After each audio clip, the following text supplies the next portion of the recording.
তাহসিনা আপু, এই আপা যখন রাস্তায় ঘুরে বেড়াচ্ছিলেন, কই আমার স্বামী ইলিয়াস আলী, কেউ তাকে জিজ্ঞাসা করে নাই ভাবি কেমন আছেন।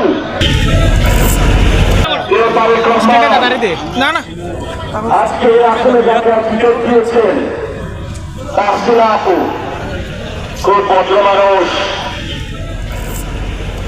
এই আপা যখন রাস্তায় ঘুরে বেড়াচ্ছিলেন, কই আমার স্বামী ইলিয়াস আলী, কেউ তাকে জিজ্ঞাসা করে নাই ভাবি কেমন আছেন। এখন সবাই খোঁজে আছে ভাবি কেমন আছে। এতদিন খোঁজ ছিল না। উনি যে জায়গায় জব করেছিলেন আমি সেখান থেকে খোঁজ খবর নিয়েছি। আমরা ইতিহাস জানি, অতীত জানি, বর্তমান জানি, সবকিছু খোঁজ খবর নিয়েই কথা বলেন। যদি মনে হয় যে নাসিরউদ্দিন পাটোয়ারির ভালো কথায় গালিগালাজ মনে হয়, তাহলে কান বন্ধ